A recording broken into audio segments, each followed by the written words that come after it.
Today topic of discussion is active and passive insufficiency. Before going to elaborate the active and passive insufficiency, we should be familiarized with terminologies and concepts which can be helpful in understanding the concept of active and passive insufficiency of muscle.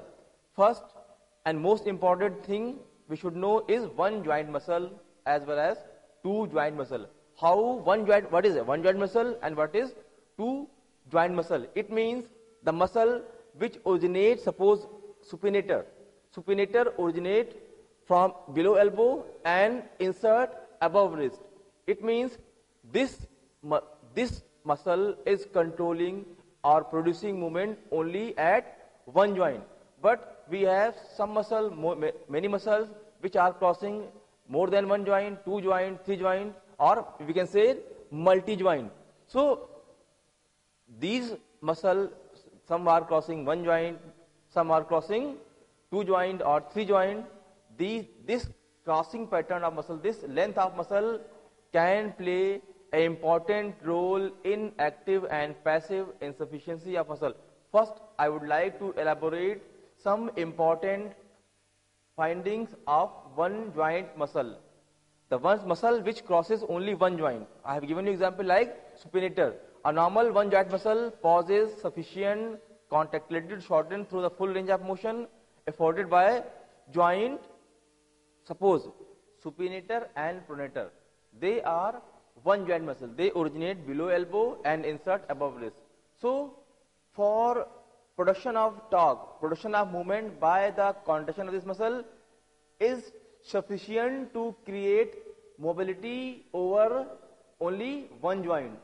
So if the muscle will contract maximally, it will produce maximal tension at one joint because that muscle is performing movement only and only over one joint. And as you can see, supinate, the person is going to pronate his arm. Pronate, yes.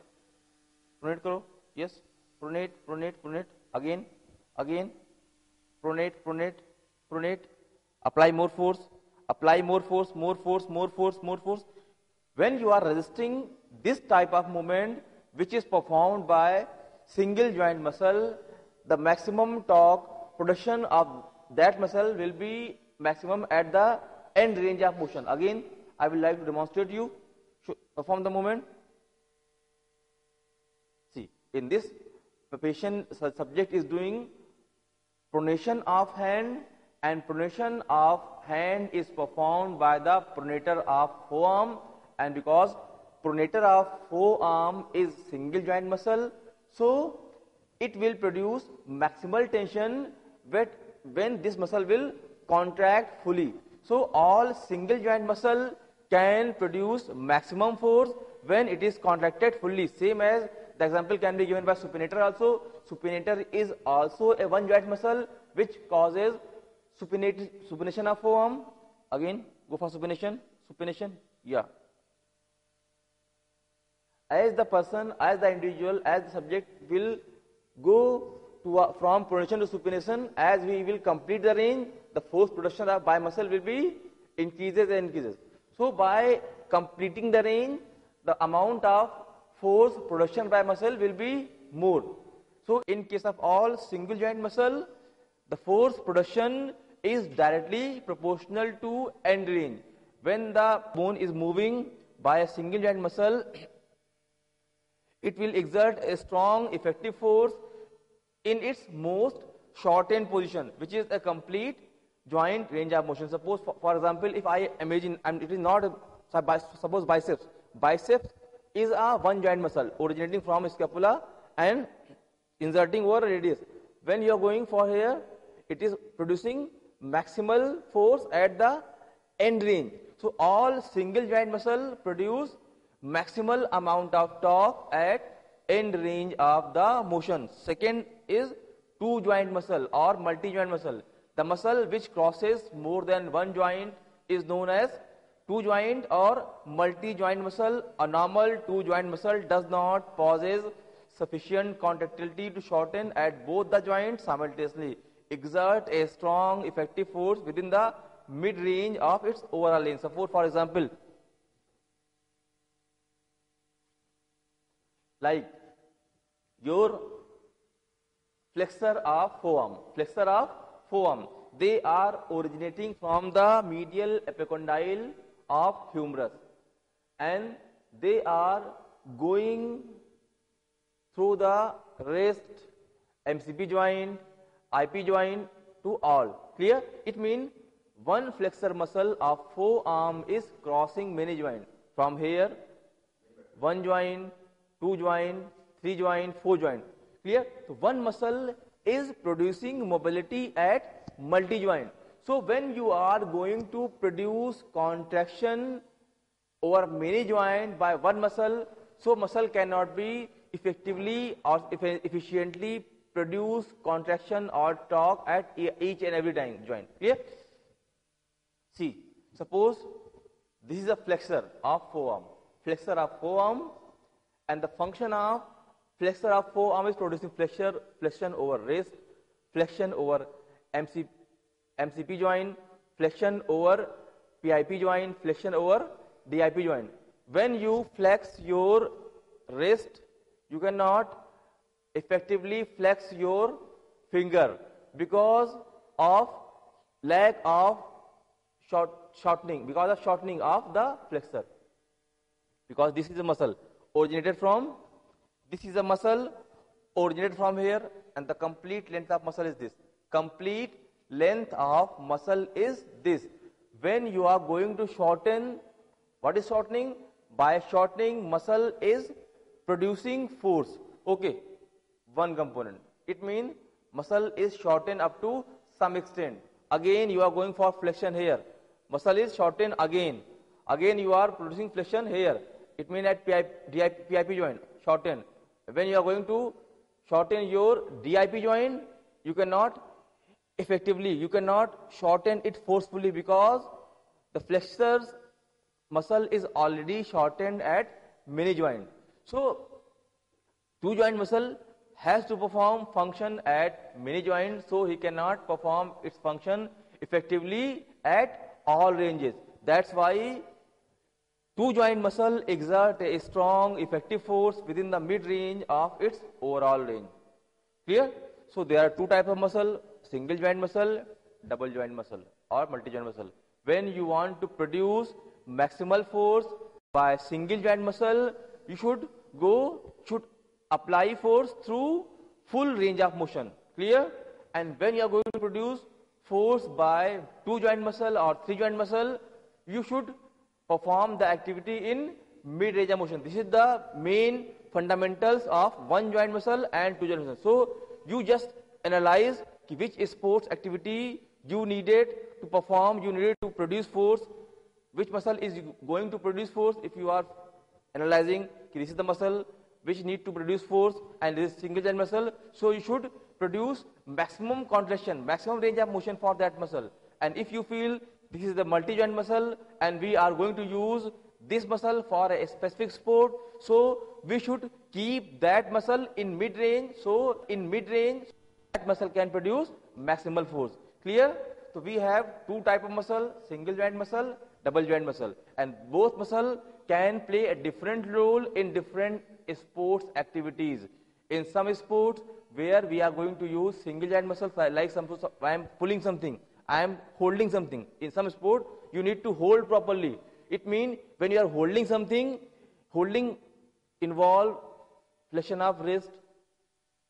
So flexion over MCP joint, flexion over PIP joint, flexion over DIP joint. So when you flex all joint, you cannot hold that object properly because of active insufficiency. The active element which is producing movement, which is the active element in this movement, your flexor, your agonist muscle. When your agonist muscle is shortened at different joint, it cannot effectively produce contraction. So it is clear that when we are going to use single joint muscle, we should apply force at the end range of motion. And when you are going to use multi-joint muscle, we should try to generate or apply force in mid-range of motion. So by these two concepts, the concept of active and passive insufficiency generated. The term passive insufficiency refer to lack of muscle length, whereas the term active insufficiency refer to lack of muscle strength. Okay, one active insufficiency and passive insufficiency. In active insufficiency, there is lack of muscle strength. In passive insufficiency, there is lack of muscle strength. How can we understand these two things? In one, muscle length is shortened. In passive insufficiency, muscle length is shortened. In active insufficiency, muscle strength is shortened. Clear? Before going to this explanation, I would like to explain two things. One is, we can perform movement by muscle, and muscle can act as an antagonist, they can act as an agonist, and they can also act as a synergist. Muscle can play different role in different movement. Muscle, the ultimate purpose of muscle is shortening, and by shortening and relaxing, muscle is producing tension, and because of tension and relaxation, muscle is. So their muscle can play its role in different manner. Muscle can act as an agonist, it can act as an antagonist, as well as it can act as a synergist. What is agonist? Suppose if you are doing some movement, so the muscle which is primarily doing, actively mean directly doing. The muscle which is directly producing that movement is active element. Clear? Suppose when you are going for wrist flexion, so wrist flexor will be agonist. Wrist flexor will be agonist because you are producing flexion at wrist. So this flexion movement is because of shortening of forearm flexor. Clear? But there are some other structure which have some role in this movement. They are mainly antagonists. They are mainly wrist extensor. When your wrist flexors are shortened, your extensors are lengthened. And for a smooth and coordinated movement, both should work properly. Both should play their role. And agonist should shorten as well as antagonist should lengthen. And this is the concept of active and passive insufficiency. If your agonist is not able to shorten, properly because of any reason, we will say the person is having active insufficiency. If the person is not able to perform complete movement by weakness, by not proper force production by active muscle, agonist muscle, we will say patient is having active insufficiency. But if the movement is limited by shortening of extensor, because suppose when you are going to make fist in this position, clear? See, I am going to make fist. I cannot make proper fist because of multi-joint shortening. See, my wrist, at wrist flexor is shortened, at MCP joint flexor is shortened, at IP joint flexor is shortened, at DIP. So I cannot make fist properly. This is the example of active insufficiency. Clear? But if I am going like this, see this. Flexion of wrist causes extension of finger. Clear? When you extension of finger mean when you are flexing the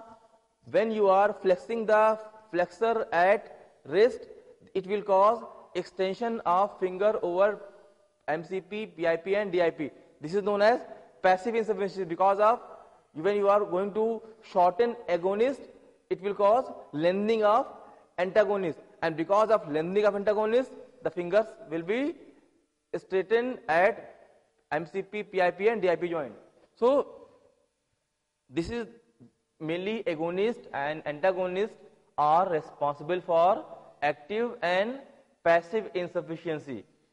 In active insufficiency, agonist is not able to contract fully, or agonist is not able to produce maximal torque because of that muscle is crossing many joints. Same as what is happening in passive insufficiency, muscle is not able to shorten because of lengthening of the antagonist muscle. So active and passive insufficiency is defined by different researchers as defined by O'Connell and Gardner. If a muscle which crosses two or more joints, a muscle which crosses two or more joints produces simultaneous movement at all joints of that it crosses. Clear? As I have shown you, a muscle which crosses two or more joints, like flexor of forearm, it crosses one joint, two joint, three joint, four joint. So a muscle, according to O'Connell and Gardner, he is saying a muscle which crosses two or more joint, it will produce simultaneous mean together movement at all joint. When you are contracting flexor, it will cause contraction of all joint from where it passes or crosses. It soon reaches a length at which it can no longer generate useful amount of force. Clear? Because when you are going to shorten muscle here, when you shorten muscle at different level, the muscle will not able to generate maximal tension because we have length tension relationship of muscle. Whenever the sarcomere length will be shorter than resting length, it will not be able to produce maximum tension. Same as when muscle length is longer than its resting length, it will not be able to produce maximum tension. Same as here, if a muscle is crossing many joints and you are producing movement at one joint, two joint, so it cannot produce maximum force at all joint because amount of force generation will be diminished because of shortened structure of that agonist muscle. Under this condition, the muscle is called to be actively insufficient. It means the active antagonist is not able to produce maximum torque at all joint.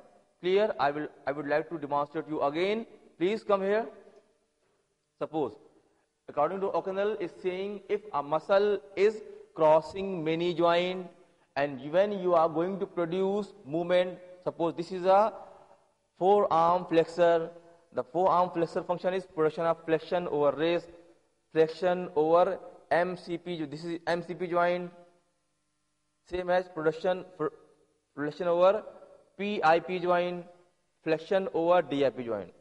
Now I am going to produce contraction of this active muscle, agonist. Agonist means active. Agonist, the muscle which is actively participating in production of movement. See here, he is flexing wrist here. He is flexing wrist here again. And he is flexing wrist by his active mean his own effort, his own will. Again, he is going to flex his finger at MCP joint. You can see it is a MCP joint, metacarpophalangeal joint, metacarpophalangeal joint. Again, he is going to make flexion over proximal interphalangeal, PIP joint, proximal interphalangeal joint. And when he will try to make here, he cannot make fist so stronger. Clear? Because the muscle is shortened here, then again active is here, again here. So muscle is shortening at different level, so the length of sarcomere is decreased. So, and we all know by length tension relationship, when sarcomere length is decreased, muscle cannot generate maximal amount of torque. And this phenomenon is known as active insufficiency. This active insufficiency is also explained by Kendall et al. Also, he said the inability of two joint or multi-joint muscle to generate an effective force when placed in fully shortened position. The same meaning, clear? Fully shortened position. You will not be able to make fist properly. You can demonstrate all these things over on your hand also. See, the person is not able, with wrist flex, he is not able to make fist properly. But If you can see other thing, when he is flexing his wrist, he is having this type of finger. When he is going flexion, it will cause extension of wrist. The other thing I am going to explain, example. The other example of active insufficiency in body I can demonstrate you when one tries to achieve full hip extension with maximum knee flexion. When the person is trying to achieve full hip extension with maximum knee flexion, I will demonstrate on him. I am going to ask the patient to go for maximum hip extension. Go for maximum hip extension. Hip extension. Back. No. Hip extension. No. Only extend the hip. Clear. I will demonstrate to you. Suppose if I am going for maximal hip extension, this is my maximum hip extension. Clear? See the range. I can touch the ground here. It means I have more range. And hip extension is produced by your gluteus. Clear? I am going for this type of movement over hip joint. I am doing hip extension. But if I flex my knee, then I will go for hip extension. I cannot achieve more range. I will demonstrate you the same thing over the other subject. If he is going for hip extension in knee extension, hip extension in straight knee position. Again, you go for hip extension in knee flex position. Flex the knee, flex the knee, flex the knee, flex the knee, flex the knee, and go for hip extension. Go for hip extension. No, he cannot achieve more length. If he try, he will extend the knee also. Clear? The other example of active insufficiency, when you extend your hip in straight knee position, you can achieve more range. But when you will try to extend your hip in knee flex position, you cannot achieve more range. It is because hamstring are incapable. Hamstring is a muscle which is responsible for extension of hip and flexion of knee. Clear? One muscle is performing two functions. One muscle, that is hamstring, is performing two functions. Function number one, it is producing extension of hip. Clear? And second thing, it is producing flexion of knee. When you are taking two work by one muscle, it is working at two places. So any person, if he is working at two places, he cannot work effectively. It is normal generalized example. When you appoint one person to work at two places, his work may be affected. He cannot efficiently work. But if you assign a work of a person at one place, he can effectively. Same as here, when a muscle which is working at two joint and you are trying to produce movement of same muscle at both joints at same time, it cannot perform its best at both joints. This is known as active insufficiency, because active mean the muscle is directly producing movement at hip joint also, at knee joint. When you are going for hip extension and knee flexion, both are the function of hamstring. Hip extension and knee flexion, both are the function of hamstring. So when you are doing both movement at one time, you cannot go for maximum force production by hamstring.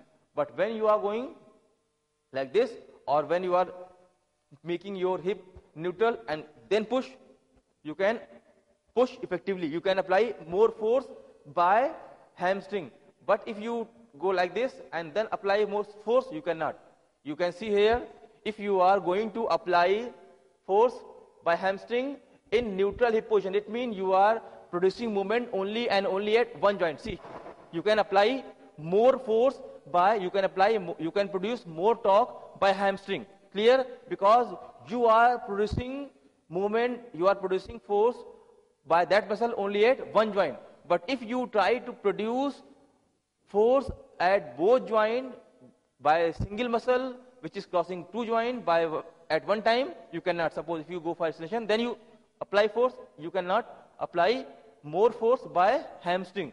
This is the phenomenon this is the concept of active insufficiency. In a short, we can say because of shortened length of muscle, because of shortened length of agonist, because agonist is producing movement at different joint at the same time, so it cannot effectively, efficiently produce maximum force because of being its two joint muscle. Clear? So all two joint muscle which are producing movement at different joint at one time, it cannot effectively produce contraction. It cannot effectively produce maximum force.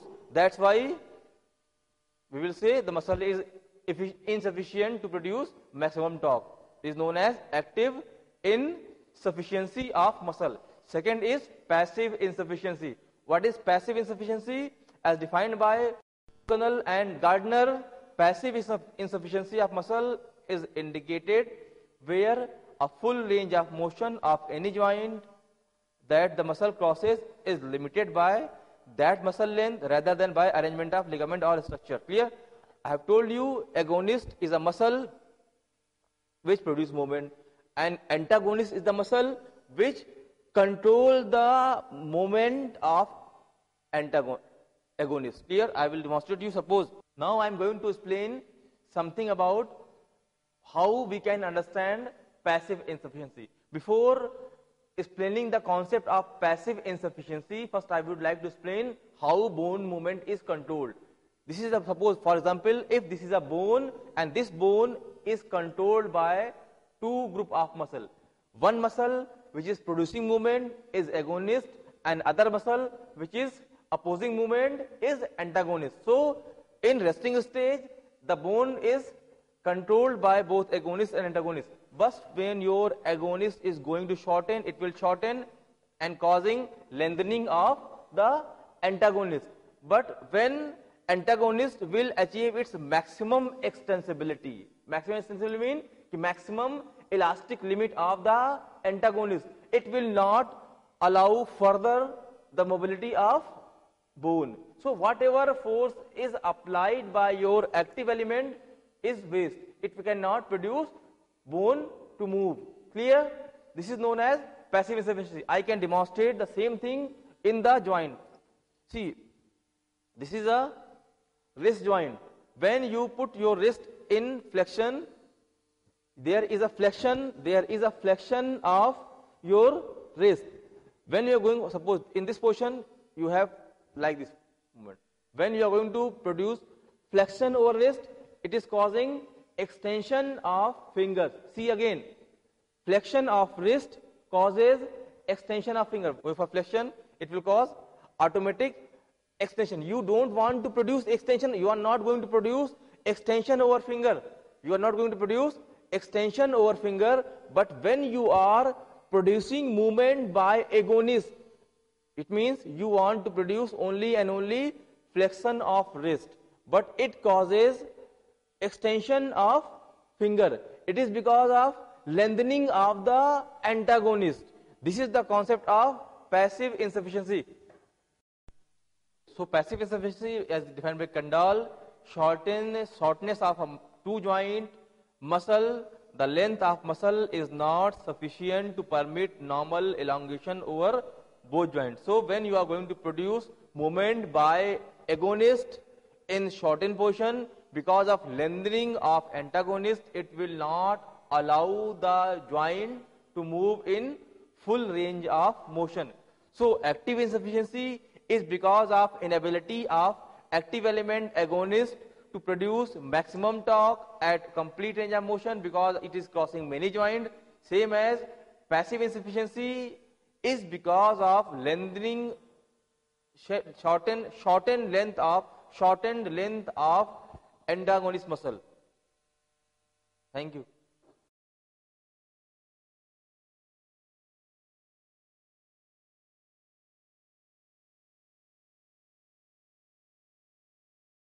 Topic of presentation is reciprocal innervation and inhibition. Reciprocal innervation and inhibition. This is the neurophysiological response of muscle to stretch. Okay, how your muscle is responding, how your nerve and muscle is working in coordination, from where the signals are coming in, how after getting signal by nerve, the muscle is going to respond. We will study in reciprocal inhibition and innervation. What is reciprocal inhibition as well as innervation? The excitation of one group of muscle is often associated with inhibition of other group of muscle. Excitation means when you are going to contract one muscle, one group of muscle, the other group will not contract at that time. Clear? How it is possible? Suppose when you are going to flex your elbow, when you are going to make your fist, why your fingers are not extending? Some important structures, some important factor which are facilitating that movement. So, if in any condition, when one group of muscle will excite, the other group of muscle of the same area will be inhibited. What is exciting and what is inhibition? Exciting means muscle is producing action. Muscle, there is an action potential in muscle. Muscle is going to shorten and muscle is producing tension because of shortening. At the same time, the other group, the same antagonist of that same joint is not shortening because of reciprocal inhibition. For example, when a stretch reflex, I have given you example, whenever you are going to stretch any muscle, and because of stretching of any muscle, it often inhibits the antagonist muscle.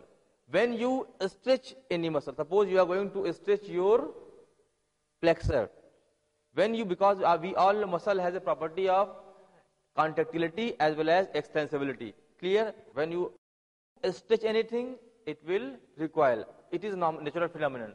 Whenever you will apply any stretch over muscle, it will go in contraction. When you remove the stretch, it will be contracted. So, whenever after getting a stretch, when muscle is going to contract, it antagonist will relax. It antagonist will relax, because if it will not relax, you cannot produce contraction in that muscle. This is phenomenon of reciprocal inhibition. It means contraction of antagonist causes relaxation of agonist. Same as vice versa, contraction or shortening of agonist causes relaxation of antagonist.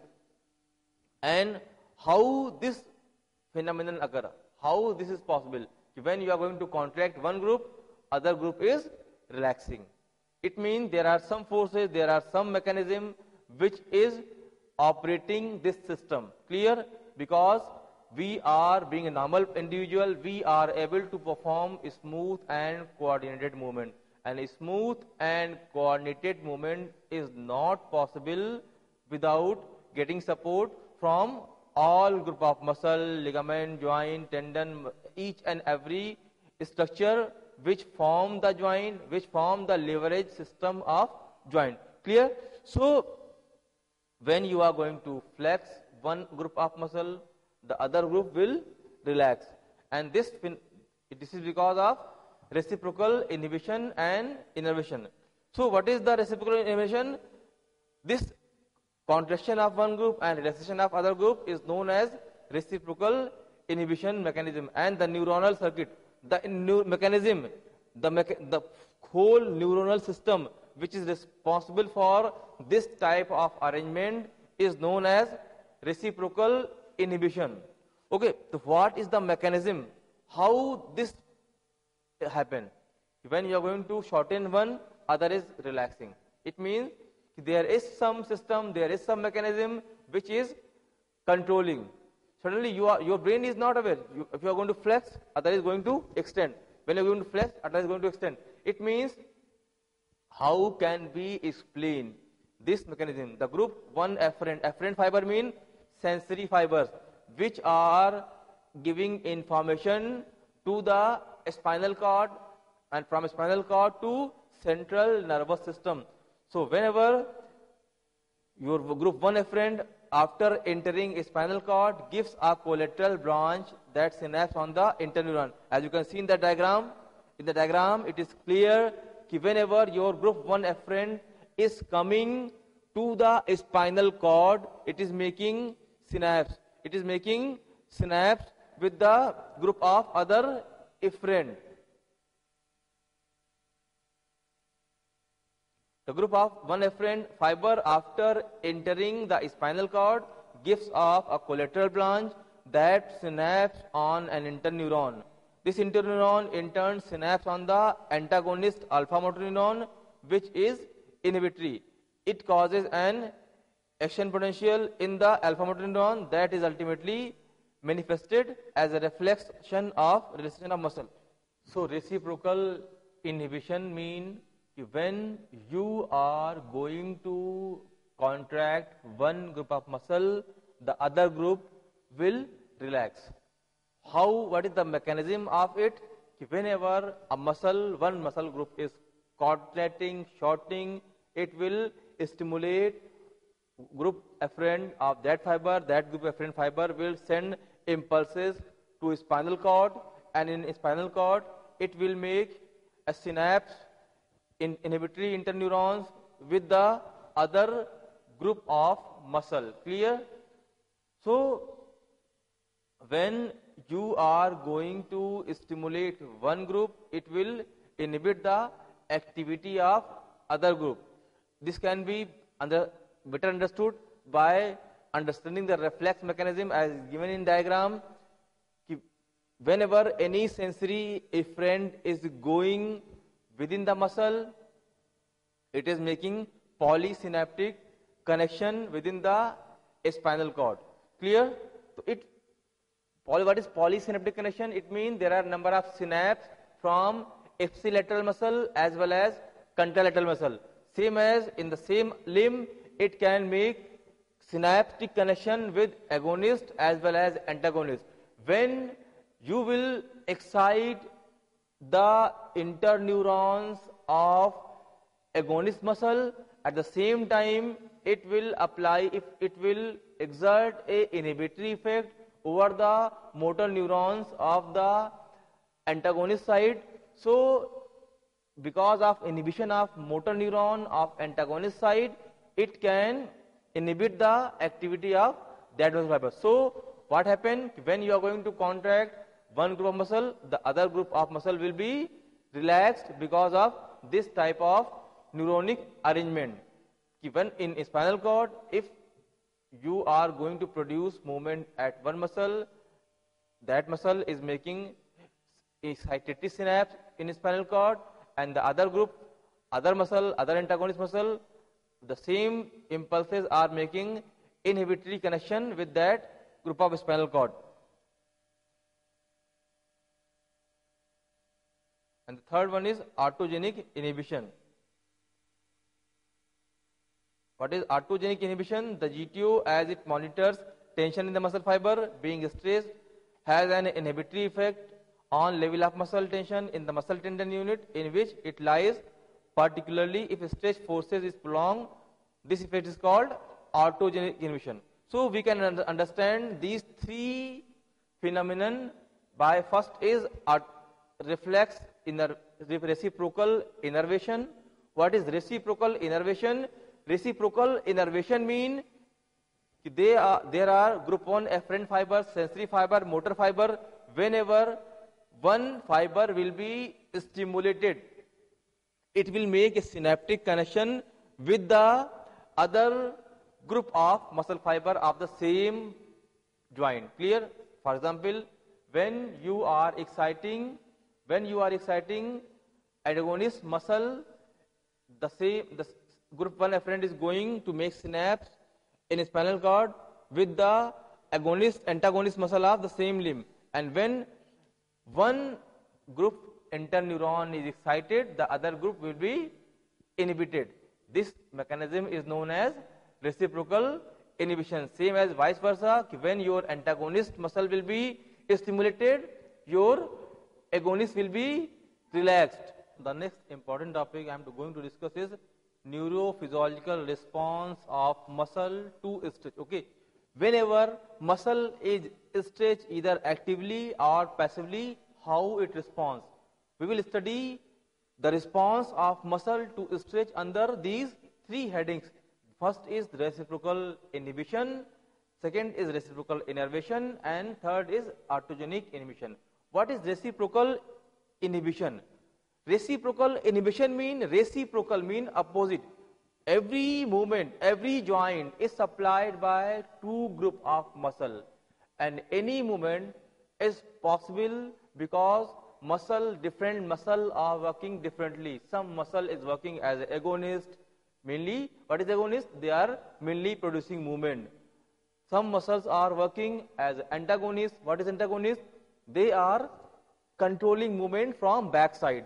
And apart from agonist and antagonist, there are two other group of muscle which are taking part, which are playing important role in the movement production of a particular joint. They are mainly stabilizers as well as fixator. Stabilizer and fixator are same thing. And what is synergist? Synergists are working along with the agonist to facilitate the movement. So, the movement is because of all four function of muscle, and all other muscle, they are performing their all four functions, synergist, antagonist, agonist and stabilizers in coordination. How this coordination is possible? It means there are some physiology, some factors, some forces which are controlling, which are directing these muscles to perform their role in a specific movement. Suppose if you are going to flex your elbow, during flexion of your elbow, some muscle is directly producing flexors, some are controlling from back side, they are antagonists, and when you are producing flexion, one muscle is shortened, that is agonist. Agonist is shortened, whereas antagonist is going to be lengthened. How it is possible? During one movement, one muscle is shortened and other muscle is lengthened. This mechanism is controlled by some higher level at the neural level, and these are nerves which are controlling the movement pattern of the muscle. Some muscle is going to be shortened, that is known as contraction, and some muscle is going to be lengthened, because without contraction of one group as well as relaxation of other group, the bone cannot perform movement. Same as I have demonstrated you. Suppose if I want to control this movement by two group of muscle, one is from this side, one from this side, and this is attached. If you are pulling the fists toward this side, pulling your finger toward this side, it means it should be relaxed. If this is one group is contracted, other group should relax for a smooth and coordinated movement. How this is possible? This is because of phenomenon of reciprocal inhibition.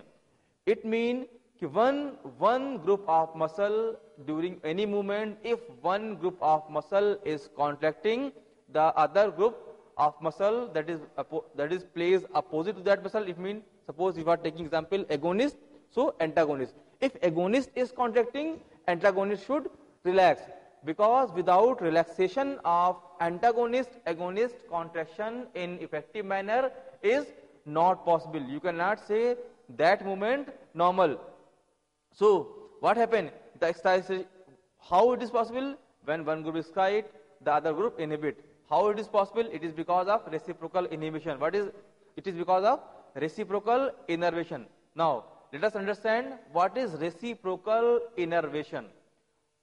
We all know our muscle is able to function only and only because of nerve. All muscles are supplied by sensory as well as motor nerve. What is sensory nerve?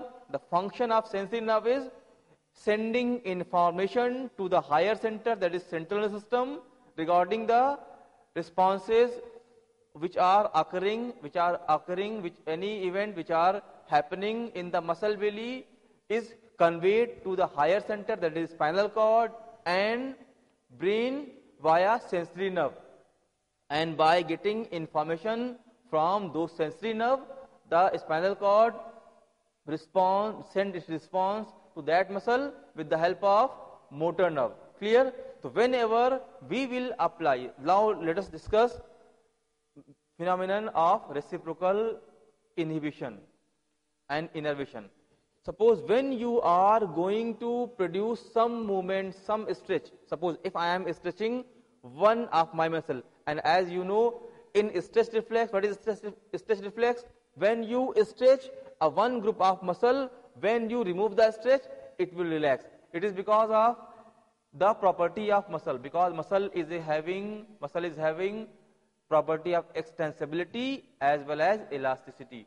Whenever you will apply stretch over muscle, when you remove the stretch force, it will relax or it will contract. Whenever you will stretch the muscle, after removing the stretch force, it will contract. So after applying a stretch reflex over muscle, when one muscle group is going to be contracted, the group 1 afferent means sensor which are present in that group of muscle, they will send information to the spinal cord. And you can see in the diagram the afferent, group 1 afferent from that muscle, that sensor from that muscle is going to the spinal cord. And you can see in the diagram, in the spinal cord, these afferent are making two synapses with both group of muscle. One synapse with the agonist muscle and one synapse with the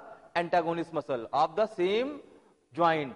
Clear? So whenever these impulses are going through group 1 afferent to the spinal cord level, that sensor, that group 1 afferent is making excitatory connection. As you can see in the triangle, white triangle is making excitatory connection, white triangle is making excitatory connection with agonist muscle.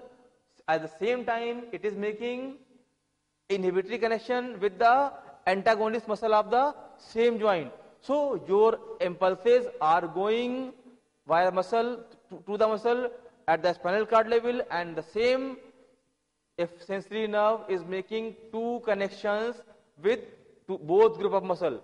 We have one connection with agonist muscle and other connection with antagonist muscle. So when signals are going, and what are those connections? It is making excitatory connection. As you can see in the diagram, it is clear, visible. The afferent is making excitatory connection. So whenever it will excite the motor neuron, the excitement of motor neuron will bring signal to the muscle, neuromuscular level at the neuromuscular junction, and it will cause contraction of agonist muscle because of making excitatory connection of afferent nerve through the efferent nerve of agonist muscle. It will cause contraction of agonist muscle. At the same time, you can see in the diagram, the same afferent is making inhibitory interneuron. You can see the inhibitory interneuron is given by a black triangle. Black triangle means I am trying to display the inhibition by black and excitation by white. So the same afferent interneuron is making inhibitory connection with the alpha motor neuron of antagonist muscle. So at the same time, it can inhibit the excitation of antagonist muscle. So during any smooth and coordinated movement, because of this type of reciprocal innervation pattern of sensory and motor nerve, alpha motor neuron, group 1 afferent and alpha motor neuron, this type of arrangement is possible. When you are going to excite one group of muscle, the sensor will make excitatory synapse with agonist, as well as it will make inhibitory synapse with antagonist. So it will cause excitation of one group of muscle, that is agonist, and at the same time it will cause inhibition of other group of muscle, so that muscle will be relaxed and we will be able to perform a smooth movement. I can demonstrate to you whenever I am going to produce contraction of one muscle, it means the spinal cord is inhibiting spinal cord, which is controlling the mobility of both muscle, biceps and triceps. When I am going to contract my biceps, it means at the same time the interneuron which are making synapse with triceps muscle motor neuron, it can inhibit the activity of triceps. So triceps get relaxed in that particular movement. we have discussed reciprocal innervation. What is reciprocal innervation? This type of innervation management, this type of innervation mechanism, sensors are going in spinal cord, group 1 afferent is going in spinal cord, making excitatory connection with agonist and making inhibitory connection with antagonist. This type of arrangement in a spinal cord is known as reciprocal innervation. And when this reciprocal innervation work to excite one muscle fiber and inhibit other muscle fiber is known as reciprocal inhibition. And because we are discussing about the neurophysiological response of stress reflex, whenever you will apply stretch over any muscle, it will cause one more inhibition is known as autogenic inhibition. What is autogenic inhibition? Before discussing the autogenic inhibition, we should briefly revise the function, anatomy and function of GTOs, Golgi tendon organs. The main function of Golgi tendon organs is stop the lengthening of muscle, check the lengthening of muscle and produce contraction. Whenever, what is the main function of GTOs? It monitors the tension of muscle fiber being stretched. Whenever you are going to stretch any muscle, the GTOs are present parallel to the muscle fiber and it will cause excitation of GTOs, and GTOs are sending their nerve fiber to the spinal cord, and a spinal cord is making synapse with the muscle of that limb. So whenever GTO is excited, it will cause contraction of muscle, and this is known as autogenic inhibition. So the GTO, as it monitors tension in the muscle fiber being stressed, has an inhibitory impact on the level of muscle tension in the muscle tendon unit in which it lies. Particularly if stretch force is prolonged, this effect is called autogenic inhibition. It means whenever you will apply any stretch over any muscle for long time, and whenever you are applying a stretch will cause activation of GTO. So whenever your GTO will activate, it will cause relaxation, it will cause shortening of muscle, is known as autogenic inhibition. And you can see in the diagram, spinal cord is making different connection with muscle fiber as well as GTO. Whenever GTO will excite, it will send information to the spinal cord, and spinal cord, by inhibiting the interneuron, motor interneuron supplying that muscle, it will stop the activity of that muscle. This type of phenomenon is known as autogenic inhibition.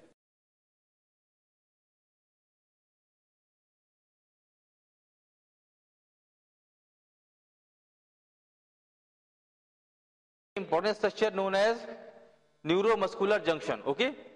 Because without nerve, muscle cannot work at all. So by knowing only the anatomy of muscle, we cannot understand the function of muscle, because for functioning of muscle, we need some stimulus from nerve. So how nerve and muscle work in coordination? How nerve gets signal, how nerve brings signal, and how muscle respond against that signal. So there is some connection between nerve and muscle which can transfer the message coming from motor nerve, should go into in the muscle, and muscle respond according to that signals which was brought by your nerve. So there, at the end of nerve, muscle is going to receive the signal which is coming from nerve, and where nerve and muscle is going to meet is known as neuromuscular junction. So we will discuss the anatomy of neuromuscular junction. What is the neuromuscular junction? Site where motor neuron meets the muscle fiber.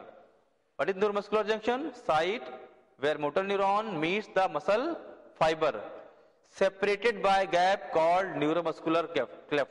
There you can see in the diagram, muscle is not directly attaching the nerve fiber. There is some gap, but nerve and muscle both are having contact without touching themselves, and the space which is in between nerve and muscle is known as neuromuscular cleft. And there is another structure, motor end plate. Motor end plate, pocket formed around motor neuron by sarcolemma. Sarcolemma is a muscle membrane. Sarcolemma is a muscle membrane which is going to receive signal coming from nerve.